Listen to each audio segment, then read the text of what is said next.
Umat Tuhan, di Minggu Prapaskah 4 ini, marilah datang kepada Tuhan yang berbelas kasih.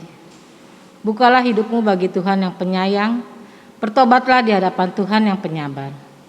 Puji dan muliakanlah Tuhan, Sang Maha Tabib yang memulihkan. Umat Tuhan, marilah kita menyiapkan ibadah Prapaskah yang keempat ini dengan keyakinan bahwa pertolongan kita adalah dalam nama Tuhan yang menjadikan langit dan bumi.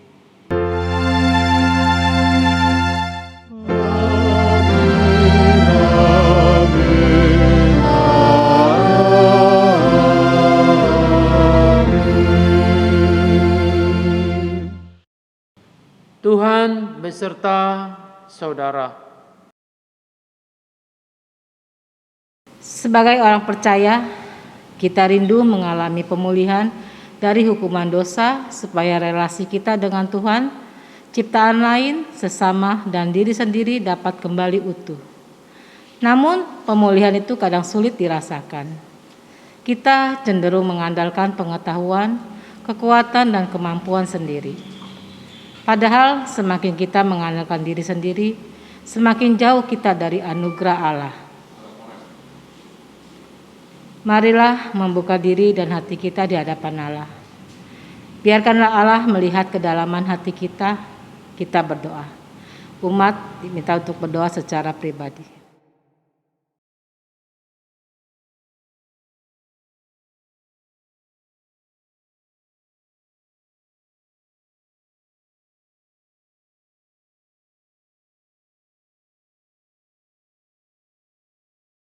Allah yang Maha Tahu, kami terdiam saat menyadari bahwa di hadapan-Mu tidak ada yang bisa kami sembunyikan dan tutupi.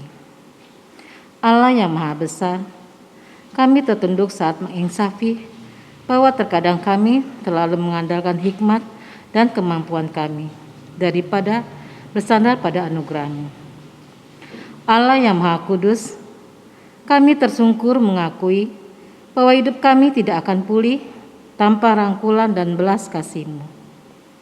Ampuni kami ya Allah, tegurlah dan koreksilah kami untuk kembali pada jalan dari kehendak-Mu.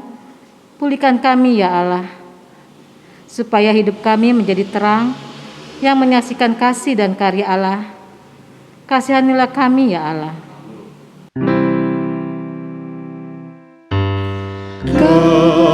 Kasihani kami ya Tuhan. Di dalam nama Tuhan Yesus Kristus kami berdoa. Bagi kita yang telah mengakui dan menyesali dosa kita, dengarkanlah seruan dari kitab Yehezkiel pasal 18 ayat 21 sampai 22.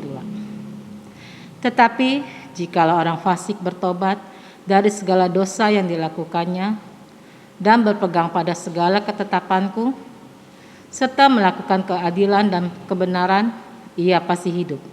Ia tidak akan mati. Segala durhaka yang dibuatnya tidak akan diingat-ingat lagi terhadap dia. Ia akan hidup karena kebenaran yang dilakukannya. Di dalam Kristus engkau telah diampuni. Damai Kristus bagimu. Mari kita naikkan pujian dari KJ 158 bait 1, 2, dan 4. Ku ingin menghayati.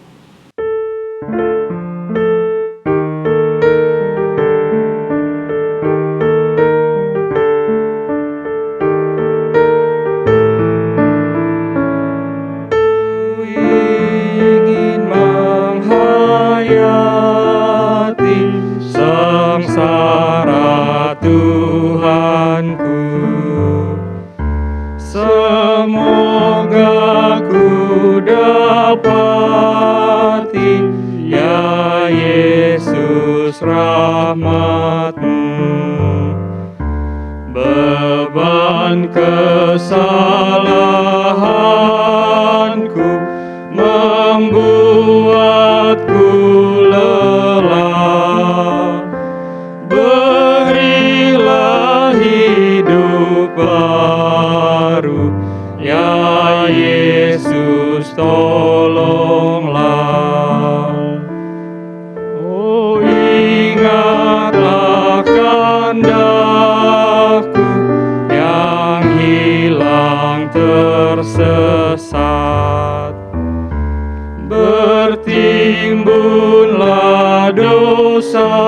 aku yang menekan berat.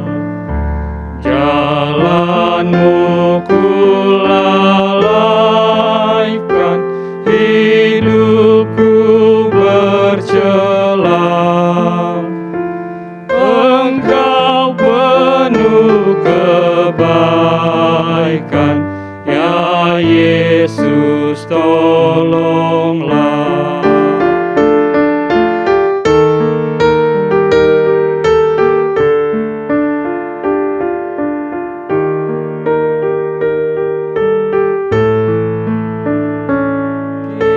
Kiranya Kau sembuhkan hatiku yang sedih. Sudilah menghapuskan dosaku yang keji. Ku rindu akan hidup yang suci mulia. Hentikanlah tangisku, ya Yesus, tolonglah.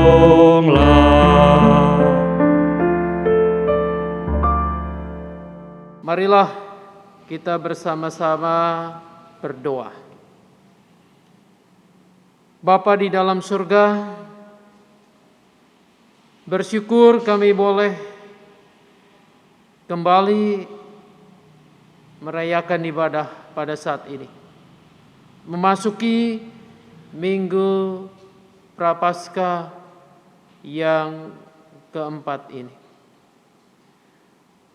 Biarlah kami terus belajar mengenai kisah khususnya Kristus ketika melakukan mandat-Mu untuk menyelamatkan dunia ini, umat manusia yang berdosa.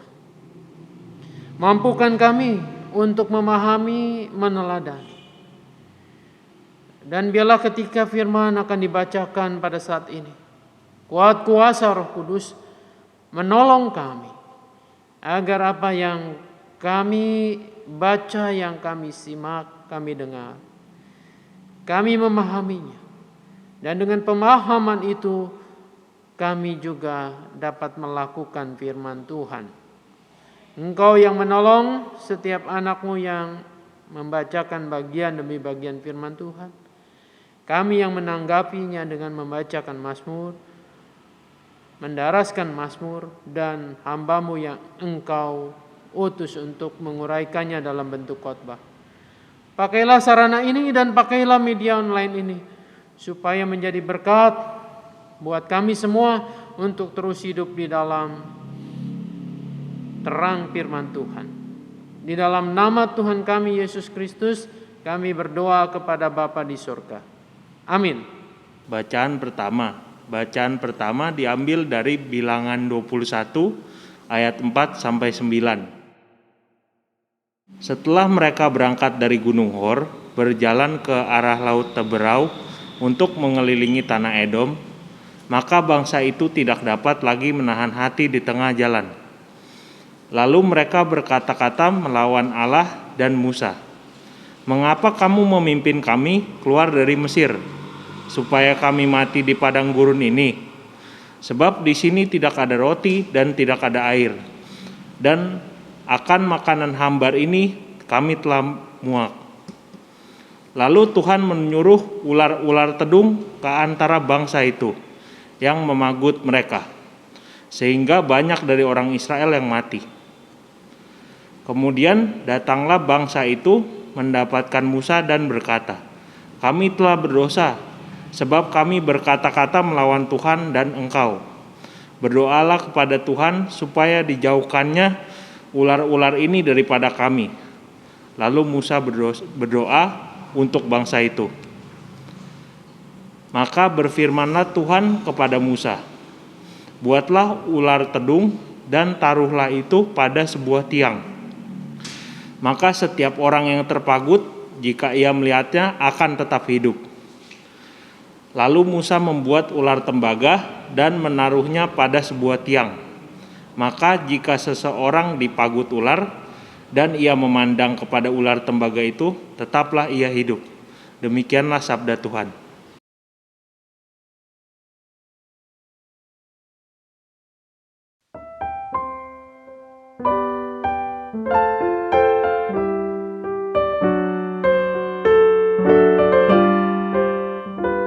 Bersyukurlah pada Tuhan, karena Dia baik, bahwasanya untuk selamanya kasih setianya.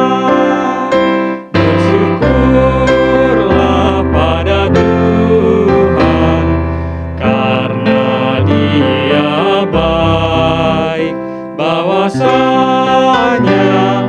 untuk selamanya kasih setianya. Biarlah itu dikatakan orang-orang yang ditebus Tuhan, yang ditebusnya dari kuasa yang menyesakan, yang dikumpulkannya dari negeri-negeri, dari timur dan dari barat, yang dikumpulkannya dari negeri-negeri, dari utara dan selatan. Bersyukurlah pada Tuhan, karena Dia baik, bahwasanya untuk selamanya kasih setianya. Ada mereka yang jadi sakit karena perilakunya yang berdosa, disiksa oleh sebab kesalahan. Salah mereka, dan mereka muak terhadap segala makanan. Dan mereka sudah sampai pada pintu gerbang maut. Mereka berseru pada Tuhan dalam kesesakan mereka, dan diselamatkannya mereka dari kecemasan. Disampaikannya firman-Nya dan disembuhkannya mereka. Diluputkannya mereka dari liang kubur. Bersyukurlah pada Tuhan, karena Dia baik, bahwasanya untuk selamanya kasih setianya. Biarlah mereka bersyukur karena kasih setiamu Tuhan, karena perbuatannya yang ajaib pada manusia. Biarlah mereka persembahkan syukur, korban syukur kepada Tuhan, dan menuturkan karya-karya Tuhan dengan sorak-sorai. Syukurlah pada Tuhan, karena Dia baik, bahwasanya untuk selamanya kasih setianya.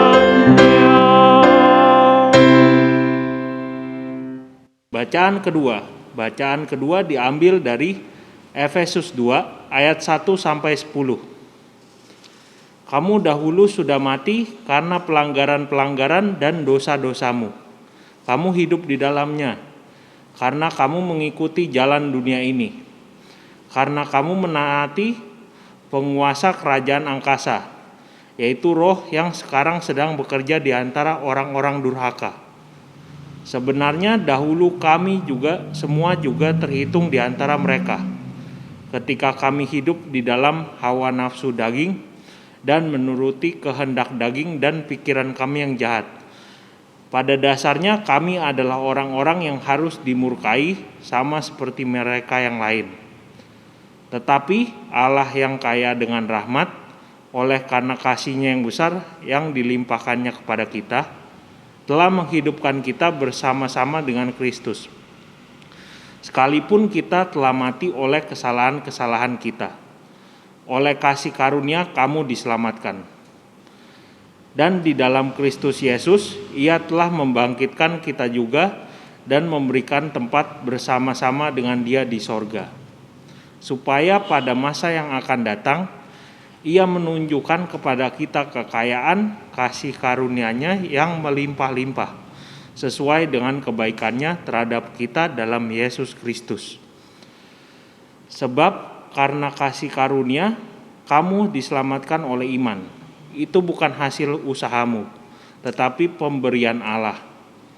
Itu bukan hasil pekerjaanmu, jangan ada orang yang memegahkan diri. Karena kita ini buatan Allah, diciptakan dalam Yesus Kristus untuk melakukan pekerjaan baik yang dipersiapkan Allah sebelumnya. Ia mau supaya kita hidup di dalamnya. Demikianlah sabda Tuhan.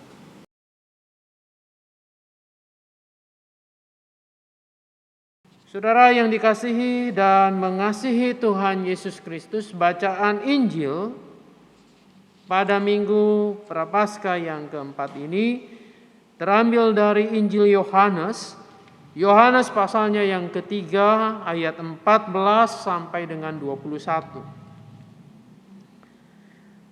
Inilah Injil Tuhan Yesus Kristus menurut Yohanes pasal 3 ayat 14 sampai 21. Simak dan dengarkanlah Injil Tuhan Yesus Kristus. Dan sama seperti Musa meninggikan ular di padang gurun, demikian juga Anak Manusia harus ditinggikan, supaya setiap orang yang percaya kepadanya beroleh hidup yang kekal. Karena begitu besar kasih Allah akan dunia ini, sehingga Ia telah mengaruniakan anaknya yang tunggal, supaya setiap orang yang percaya kepadanya tidak binasa, melainkan beroleh hidup yang kekal. Sebab Allah mengutus anaknya ke dalam dunia bukan untuk menghakimi dunia, melainkan untuk menyelamatkannya oleh Dia. Barang siapa percaya kepadanya, ia tidak akan dihukum. Barang siapa tidak percaya, ia telah berada di bawah hukuman, sebab ia tidak percaya dalam nama Anak Tunggal Allah. Dan inilah hukuman itu: terang telah datang ke dalam dunia, tetapi manusia lebih menyukai kegelapan daripada terang, sebab perbuatan-perbuatan mereka jahat.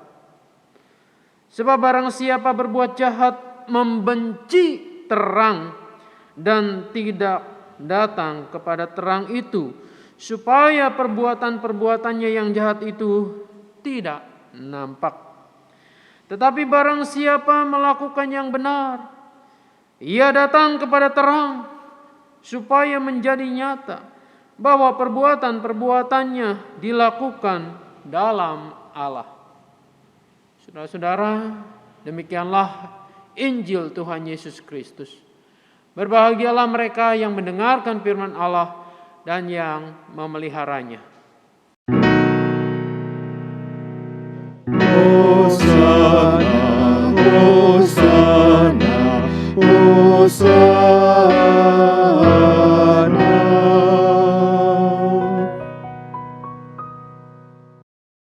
Salam sejahtera untuk kita semua. Bapak, Ibu, Saudara yang ada di rumah.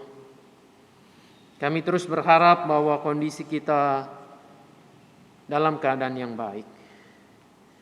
Dan kalaupun Tuhan izinkan bahwa kita bergumul dengan kesehatan kita, dengan hal-hal yang kurang menyenangkan, kita percaya bahwa Tuhan tidak pernah melupakan kita.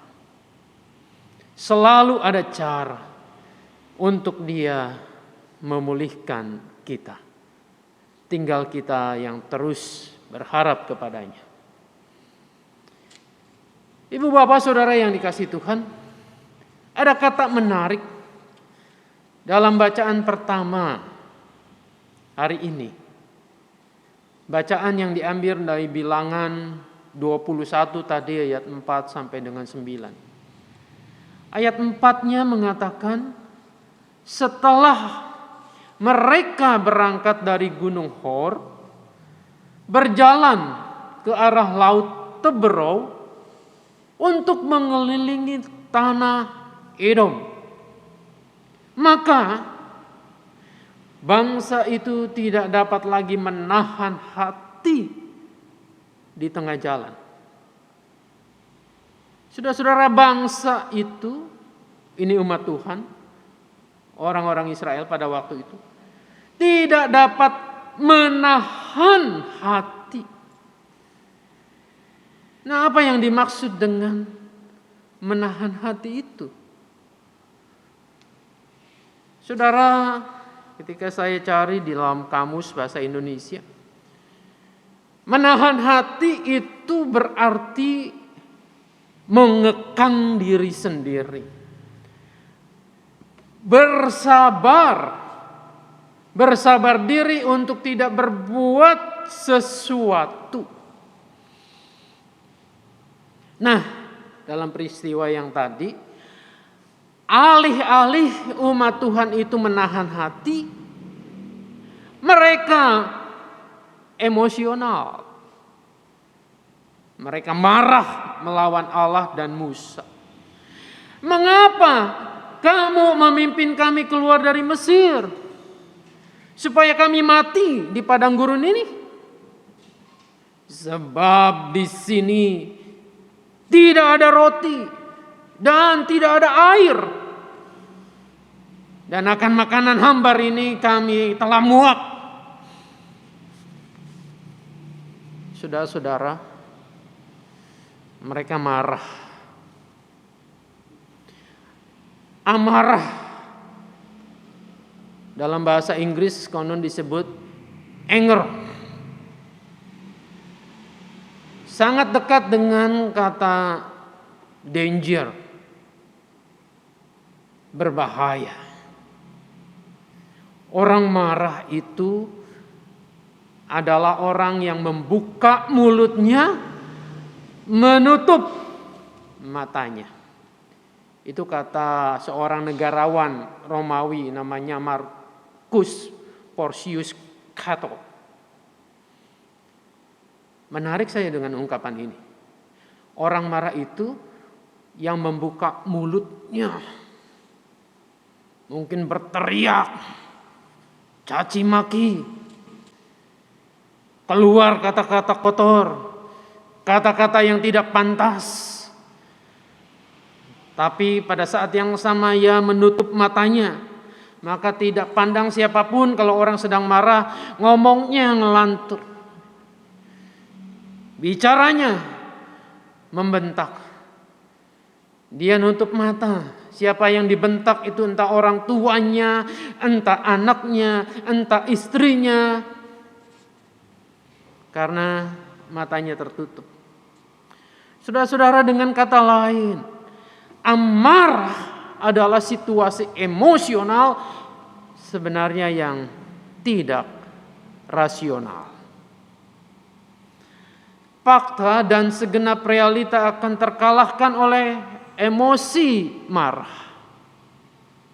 Marah berpotensi mengalahkan objektivitas dan empati.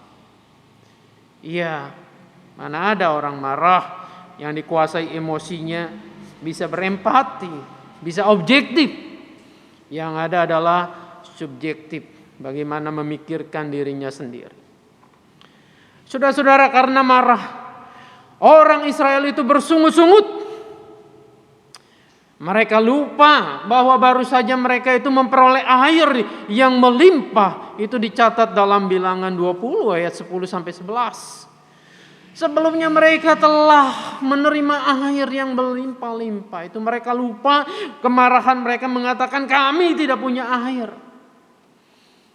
Karena marah, mereka tidak ingat bahwa faktanya Allah itu memberikan mereka mana sebagai makanan yang memelihara kelangsungan hidup mereka.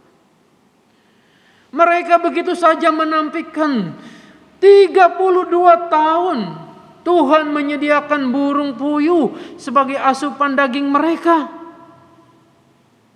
Kurang apa? Mereka tidak ingat faktanya bahwa sejauh ini Allah telah menyediakan kebutuhan untuk umat Israel itu lengkap, memadai, baik ditinjau dari nilai gizi maupun juga kapasitas untuk mengenyangkan. Mengapa? Kalau begitu mengapa? Pertanyaannya, mereka bersungut-sungut. Mengapa mereka marah? Saudara-saudara, mereka marah dan bersungut-sungut oleh karena keserakahan.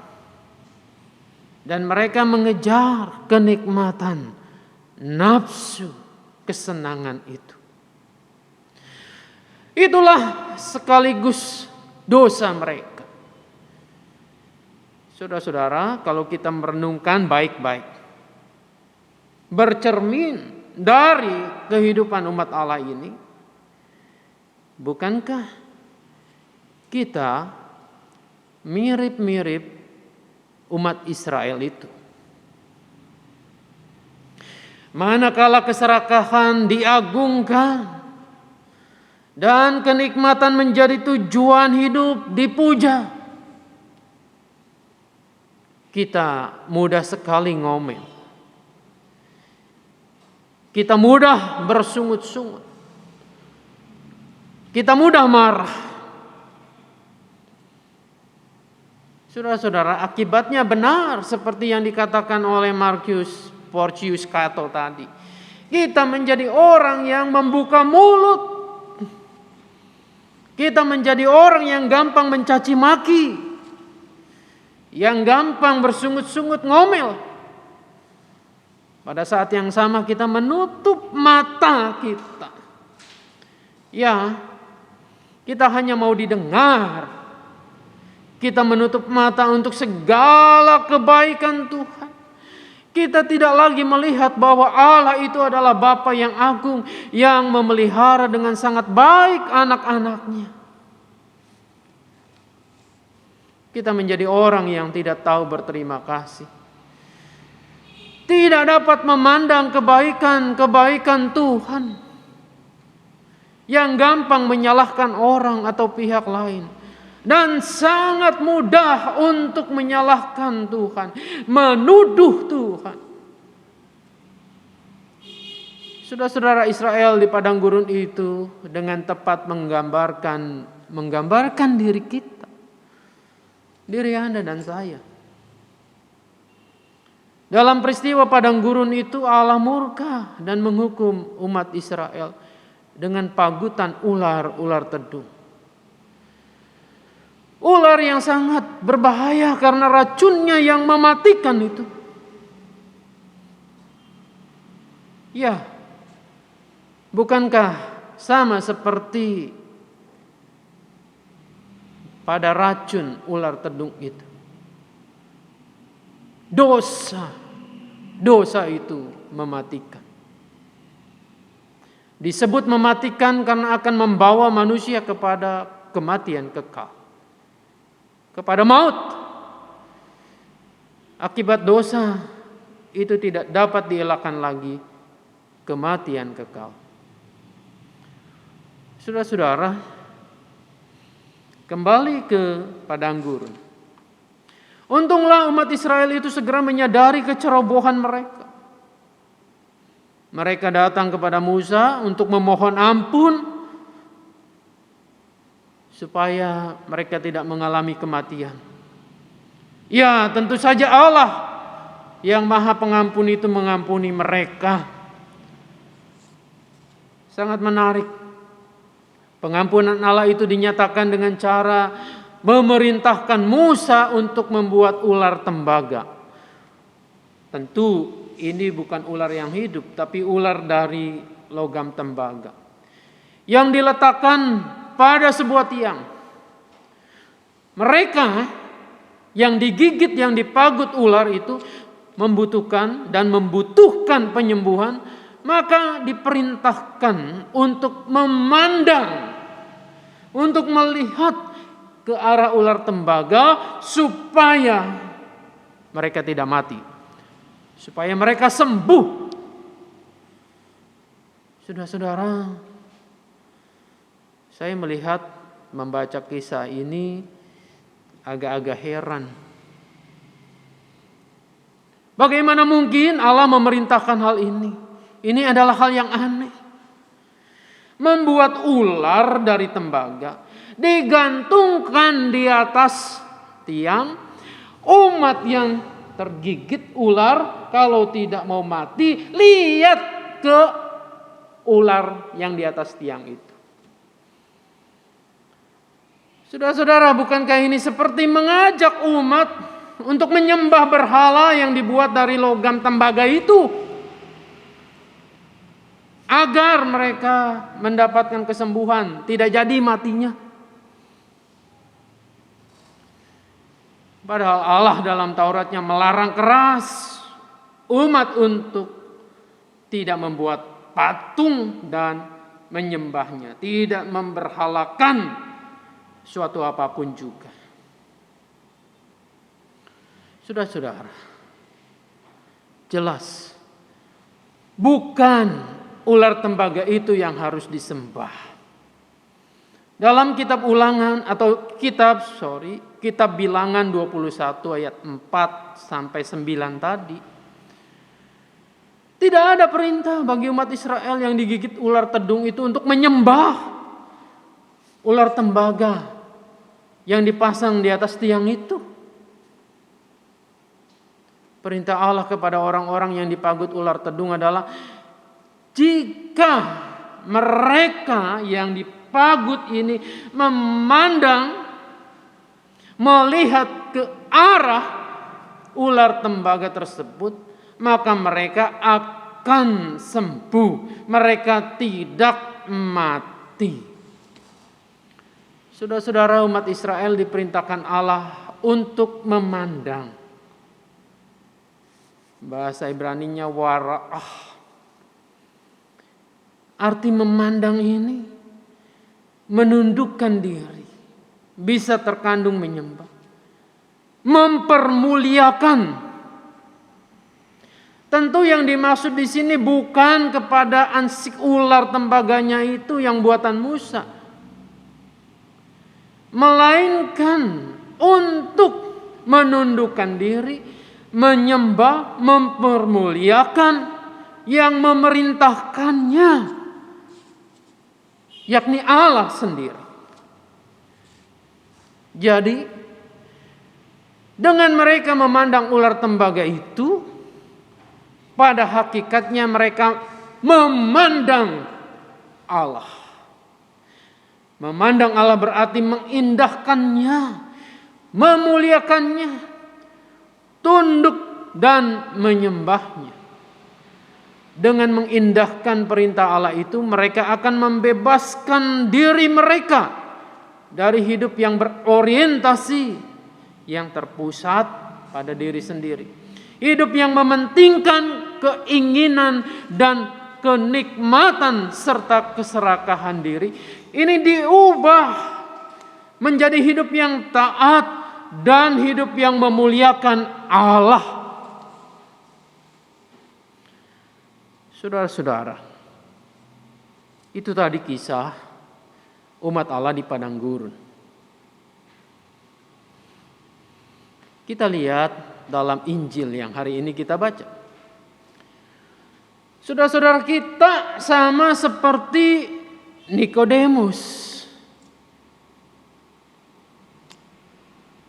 Sama seperti umat Israel yang sedang berjalan padang gurun itu menuju negeri perjanjian.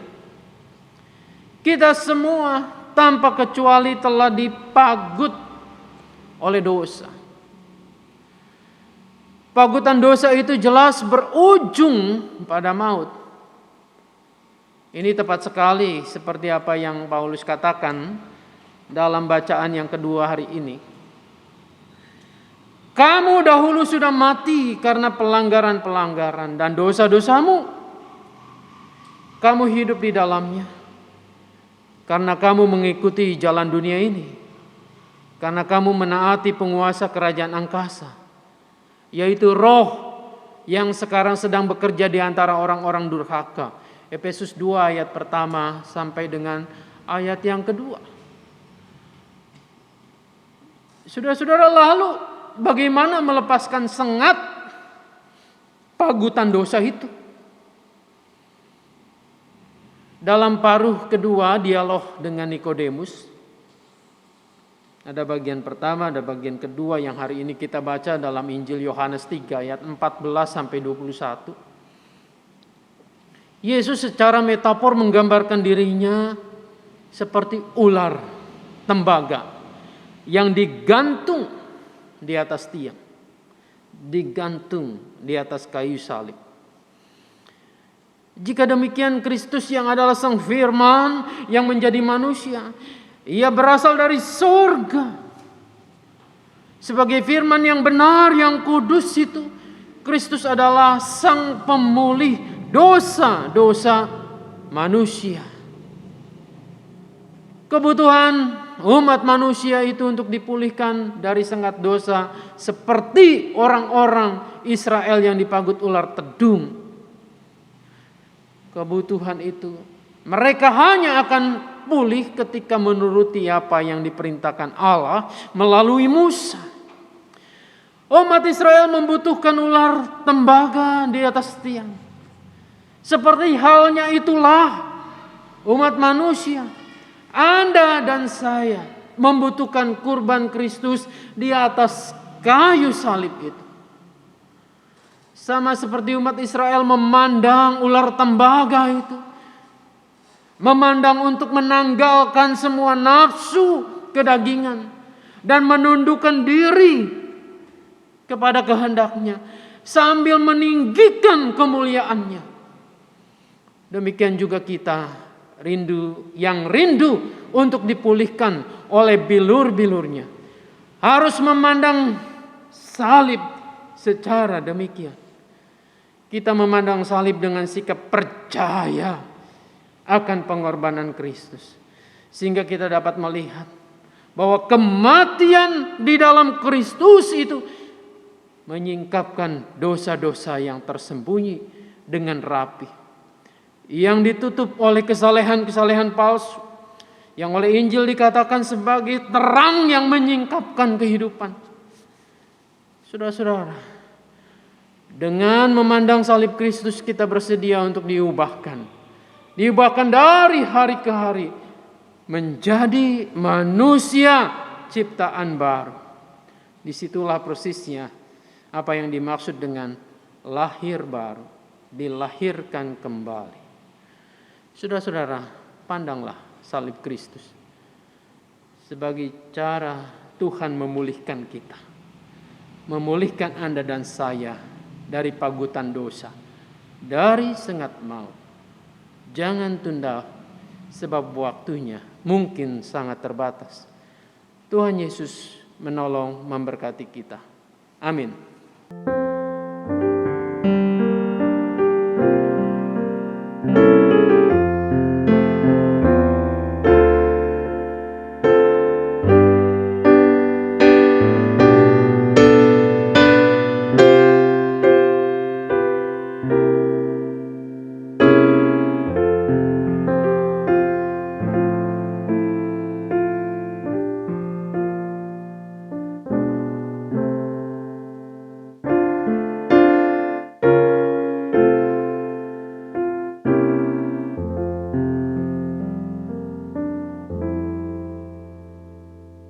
Marilah kita bersama dengan umat Allah di masa lalu, masa kini, dan masa depan, mengingat janji baptisan kita dengan mengikrarkan pengakuan iman rasuli.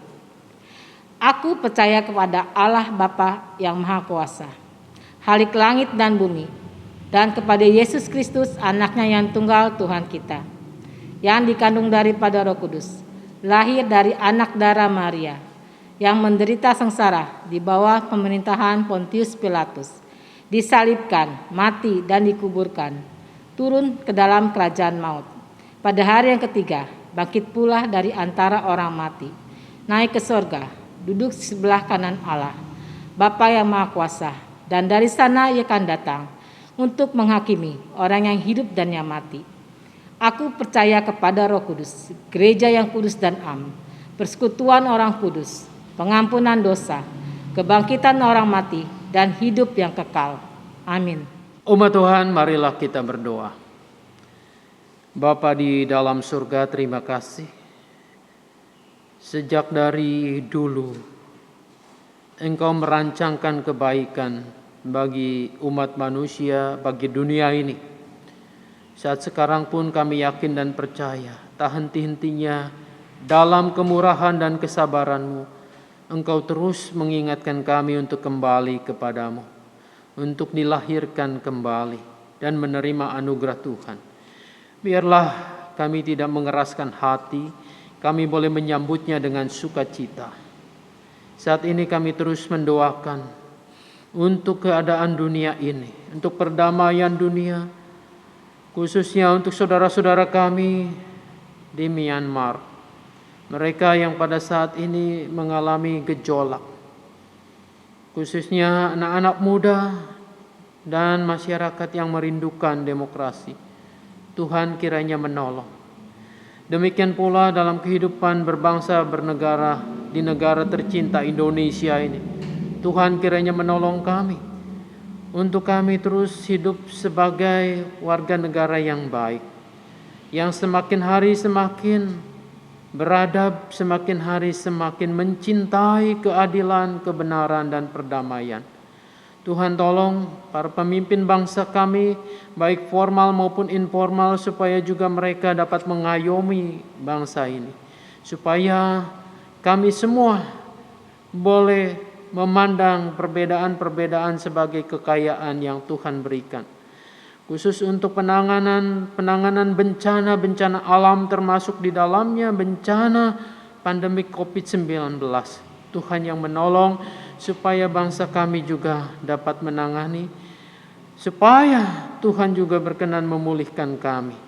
Kalau Tuhan dulu memulihkan Israel, kami yakin dan percaya dengan cara-Mu saat ini juga Engkau dapat memulihkan. Asalkan kami semua tunduk dan memandang Engkau dengan hati berharap, dengan takut akan Engkau. Kami berdoa ya Bapa, khususnya untuk anggota jemaat dan simpatisan GKI Mangga Besar yang pada saat ini mengalami banyak masalah, mengalami kesulitan-kesulitan, baik sakit penyakit, kesulitan pekerjaan, ekonomi, hubungan keluarga. Tuhan juga yang menolong untuk kami dapat kembali pulih. Bapa di sorga, kami berdoa untuk anak-anak kami, Tuhan menyertai mereka dalam mereka mempersiapkan diri untuk masa depan yang lebih baik.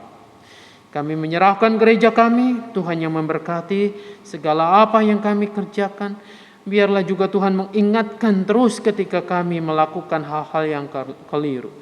Bapa di surga, inilah doa-doa kami. Kami percaya Allah di dalam Kristus Yesus mendengarkan doa kami. Di dalam namanya kami berdoa kepada Bapa di sorga. Amin.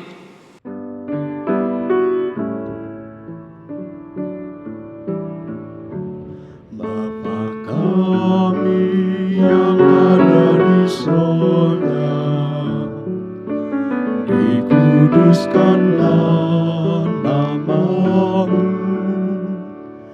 datanglah kerajaan-Mu, jadilah kehendak-Mu di bumi seperti di sorga. Beri kami hari ini makanan yang secukup, Ampuni salah kami seperti kami ampuni yang bersalah pada kami. Jangan bawa kami ke dalam pencobaan, melainkan lepaskan kami dari yang jahat. Sebab Kaulah yang punya kerajaan dan kuasa dan kemuliaan sampai selama-lamanya. Amin. Amin. Firman Tuhan telah mengajar dan mengajak kita untuk mengalami pemulihan darinya. Karena itu, marilah kita syukuri perbuatannya dengan memberikan persembahan syukur kepada Tuhan, diambil dari kitab Mazmur pasal 116 ayat 12-14 mengatakan, "Bagaimana akan kubalas kepada Tuhan segala kebajikannya kepadaku?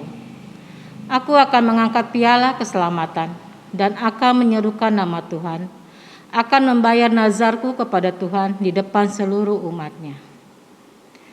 Penyerahan persembahan dapat dilakukan dengan cara transfer ke rekening BCA GKI Mangga Besar dengan nomor 6840299340, atau saudara dapat memasukkannya dalam amplop, disimpan dalam sebuah tempat, dan nanti ketika sudah bisa beribadah di gereja dapat diserahkan ke gereja. Untuk mengiringi persembahan, kita naikkan pujian dari PKJ 149 bait 1-3. Ucap syukur pada Tuhan.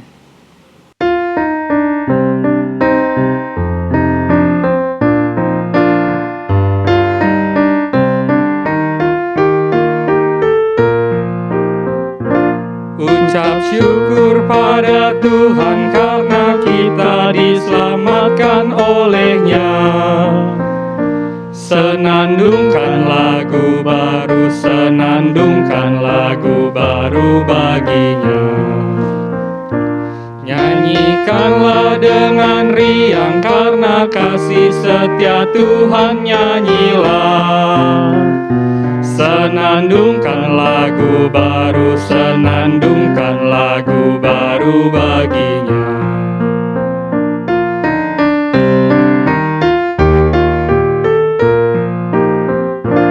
Muliakan nama Tuhan karena kuasa-Nya abadi, muliakan. Senandungkan lagu baru, senandungkan lagu baru bagi-Nya. Mari kita naikkan doa persembahan. Bapa, dalam Kristus Yesus, siapakah kami ini sehingga diajak untuk memuliakan nama-Mu? Siapakah kami ini sehingga dimampukan untuk memberikan persembahan? Sebab pada dasarnya kami adalah debu dan tanah, semuanya berasal dari Engkau sendiri. Jika kami hari ini mampu berbakti dan memberi persembahan, maka itu karena Engkau berkenan. Maka sekarang terima dan kuduskanlah agar layak menjadi alat bagi pekerjaan-Mu di muka bumi, khususnya dalam pelayanan gereja-Mu di GKI Mangga Besar dan lingkungannya. Beri hikmat dan tanggung jawab kepada majelis jemaat yang dipercaya mengelolanya. Di dalam nama Tuhan Yesus kami bersyukur kepada Bapa di surga. Amin. Umat Tuhan, hayatilah pemulihan hidup dari kuasa dosa. Kiranya keseharian kita menjadi ibadah yang sejati dan mempersembahkan yang hidup bagi Kristus yang telah menebus kita. Abdikanlah diri kita ini menjadi alat di tangan Tuhan, menjadi alat cinta kasih-Nya yang telah membentuk hati kita menjadi hati yang baru.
dari abu dengan kuat kuasa-Mu. Bangkit dari kegagalan, menatap hari depan. Walau banyaklah rintangan dan bahaya mengancam, penyertaan-Mu menopang, membuat kami tenang.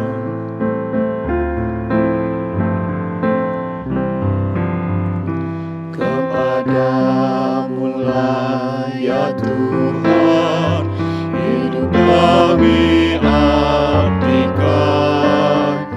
Yang rapuh bagaikan abu, jadi alat kasih-Mu. Terangilah jalan kami, langkah kami tuntunlah. Di kaki salib-Mu Tuhan, kami pasrah berserah. Terpujilah Allah Bapa, memberi kehidupan.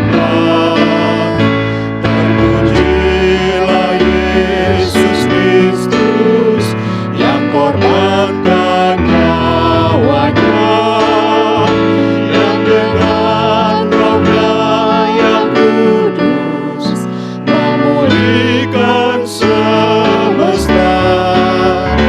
Bumi yang gelap berdebu jadi ciptaan baru. Umat Tuhan, arahkanlah hatimu kepada Tuhan. Jadilah saksi Kristus. Terpujilah Tuhan. Kini terimalah berkat Tuhan. Kiranya Allah yang Maha Pengasih dan Maha Mulia berjalan bersamamu setiap hari, menyertaimu untuk memulihkan kehidupanmu.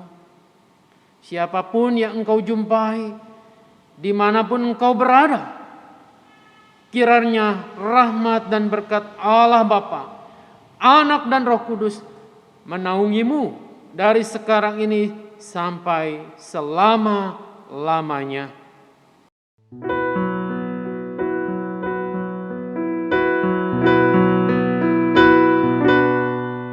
Hosana